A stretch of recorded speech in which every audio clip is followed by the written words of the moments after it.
Halo semuanya, perkenalkan kami dari kelompok kata. Di sini kami akan menjelaskan sebuah video pembelajaran dengan judul Mengenal Lebih Akrab dengan Paragraf. Di sini ada teman saya. Perkenalkan, nama saya Igusti Semarabawa. Saya Iqbar Fauzanur Rahman. Saya Ahmad Nur Hidayat. Saya Kevin Christian. Langsung saja ke materi. Yang pertama akan disampaikan oleh Igusti Semarabawa. Baik, saya lanjutkan ke materi yang pertama, yaitu pengertian paragraf. Paragraf adalah unit dasar dalam penulisan yang terdiri dari serangkaian kalimat yang berkaitan secara tematik. Konsep paragraf mencerminkan organisasi dan struktur dalam suatu tulisan, membantu pembaca untuk memahami dan mengikuti alur pikiran penulis. Dalam pengertian yang lebih rinci, paragraf memiliki 3 komponen utama, atau disebut juga dengan struktur paragraf, yaitu kalimat topik, kalimat penjelas, dan kalimat penutup. Bab selanjutnya yaitu jenis paragraf.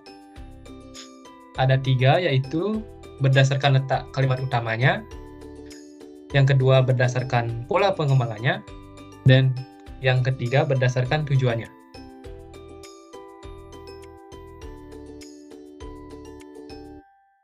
Untuk yang pertama, berdasarkan letak kalimat utamanya, ada 3, yaitu paragraf deduktif, paragraf induktif, dan paragraf campuran. Paragraf deduktif adalah paragraf yang kalimat utamanya terletak di awal paragraf.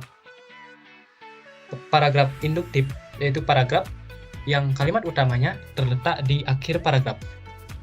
Dan yang terakhir yaitu paragraf campuran, yaitu paragraf yang memiliki kalimat utama terletak pada bagian awal dan akhir paragraf. Yang kedua, berdasarkan pola pengembangannya, dibagi menjadi 5. Yang pertama yaitu paragraf naratif, yang kedua paragraf deskriptif, yang ketiga paragraf eksposisi, yang keempat paragraf argumentasi, dan yang kelima paragraf persuasi. Yang pertama saya jelaskan, paragraf naratif adalah paragraf yang menceritakan suatu peristiwa atau kejadian. Yang kedua yaitu paragraf deskriptif, yaitu paragraf yang menggambarkan sesuatu dengan menggambarkan atau menggunakan panca indera. Yang ketiga yaitu paragraf eksposisi, yaitu paragraf yang menjelaskan suatu topik dengan cara menguraikan. Yang keempat yaitu paragraf argumentasi, yaitu paragraf yang bertujuan untuk meyakinkan pembaca tentang suatu hal dengan memberikan argumen-argumen yang mendukung. Dan yang kelima yaitu paragraf persuasi, yaitu paragraf yang bertujuan untuk membujuk pembaca untuk melakukan sesuatu.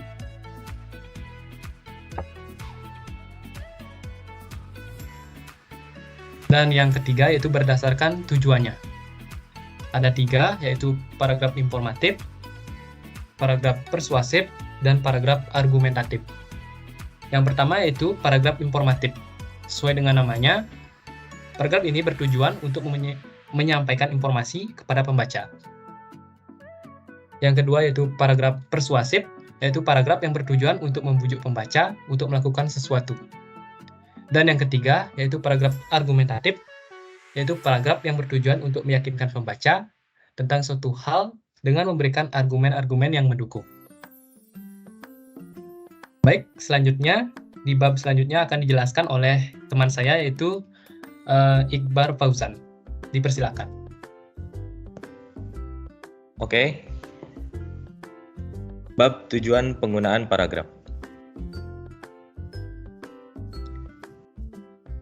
Tujuan penggunaan paragraf ada 6 poin. Yang pertama, pemisahan ide atau subjek. Paragraf memungkinkan penulis untuk memisahkan ide atau subjek yang berbeda secara jelas. Yang kedua, ada pengembangan dan detail. Paragraf memungkinkan penulis untuk mengembangkan ide utama dengan menyajikan detail, fakta, atau argumen yang mendukung. Yang ketiga, ada pentingnya alur pemikiran. Paragraf membantu menciptakan alur pemikiran yang jelas dalam tulisan. Yang keempat, meningkatkan keterbacaan. Pemisahan informasi ke dalam paragraf membuat teks menjadi lebih mudah dibaca dan dipahami.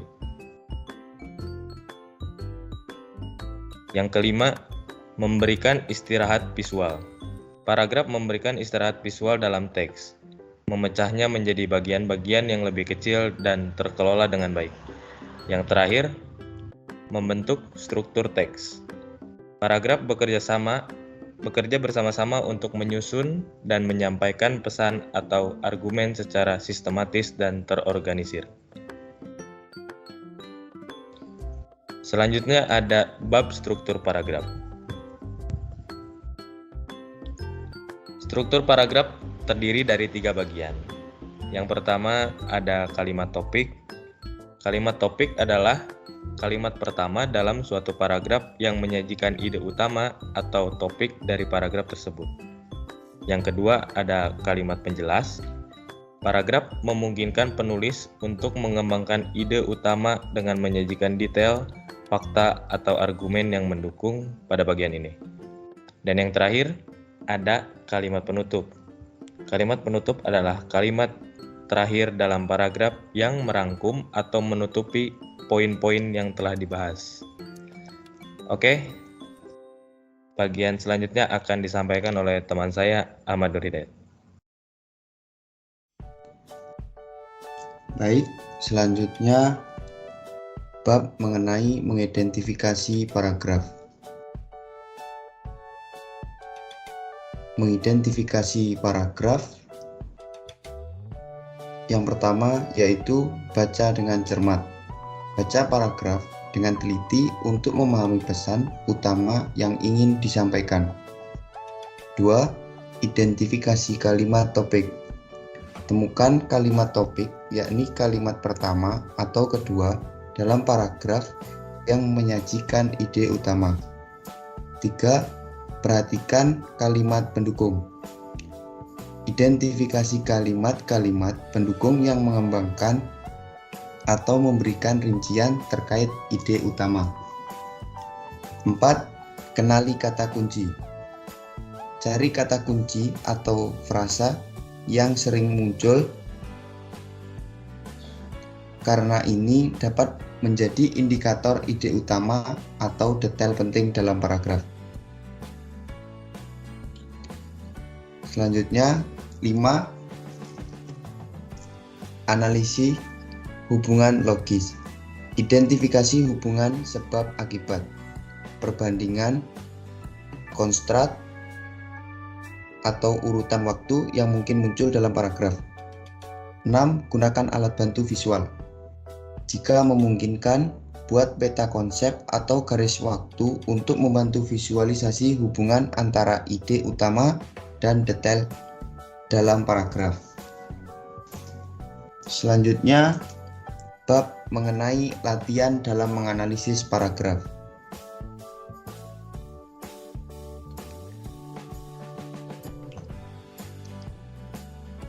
Latihan dalam menganalisis paragraf yaitu yang pertama, baca dan identifikasi. Pilih beberapa paragraf dari berbagai teks dan baca dengan seksama. Identifikasi kalimat topik dan kalimat pendukung. 2. Buat catatan. Buat catatan mengenai ide utama dan detail-detail untuk kunci yang muncul dalam paragraf. 3. Analisis hubungan logis. Tuliskan cara hubungan antara ide utama dan detail dijabarkan dalam paragraf, seperti sebab akibat, perbandingan, atau konstrat. 4. Diskusi kelompok. Diskusikan dengan teman sekelas untuk mendiskusikan dan membandingkan analisis masing-masing. 5. Latihan menulis. Berdasarkan hasil analisis, ringkasan paragraf dengan mempertahankan hubungan antara ide utama dan detailnya. Oke, selanjutnya akan dilanjutkan oleh teman saya, yaitu Immanuel Kevin Christian. Oke, baik. Di bab ini ada menulis paragraf, di mana di sini ada 3 peak. Yang pertama menyusun paragraf, 2 mengembangkan paragraf, 3 menutup paragraf. Di peak pertama ada menyusun paragraf. Di sini ada beberapa poin. Yang pertama yaitu tentukan ide utama. Tentukan ide utama atau pokok pembahasan paragraf. Selanjutnya ada pembuat kalimat topik, yang mana di sini sisipkan ide utama tersebut ke dalam kalimat pertama paragraf. 3. Hindari kalimat topik yang terlalu umum. Pastikan kalimat topik tidak terlalu umum atau terlalu luas. Gunakan bahasa yang kuat. Di sini gunakan bahasa yang kuat dan menarik untuk membuat kalimat topik lebih menonjol. Di tag kedua, yaitu mengembangkan paragraf. Di sini ada 4 poin. Yang pertama, identifikasi poin utama. Tentukan poin utama yang mendukung ide utama dalam kalimat topik. Yang kedua, gunakan detail yang relevan. Sisipkan detail, fakta, atau contoh yang mendukung setiap poin utama. Yang ketiga, urutkan dengan logis. Atur urutan poin-poin dan detail dengan cara yang logis. Yang keempat, hindari informasi yang terlalu banyak. Tetapkan batasan informasi sehingga paragraf tidak menjadi terlalu panjang dan detail. Di peak ketiga, ada menutup paragraf. Di sini juga ada 4 poin. Yang pertama, ringkas poin-poin utama. Gunakan kalimat penutup untuk merangkum poin-poin yang utama yang telah dibahas dalam paragraf. Kedua, kemukakan kesimpulan. Sampaikan kesimpulan atau implikasi dari poin-poin yang telah dibahas. 3. Hindari kalimat penutup yang terlalu umum, seperti halnya kalimat topik. Hindari kalimat penutup yang terlalu umum. 4. Hubungkan dengan kalimat topik untuk menciptakan kesatuan antara awal dan akhir paragraf. Sekian dari bab menulis paragraf, dan juga sekian dari presentasi video pembelajaran dari kelompok kata. Akhir kata, kami mengucapkan terima kasih.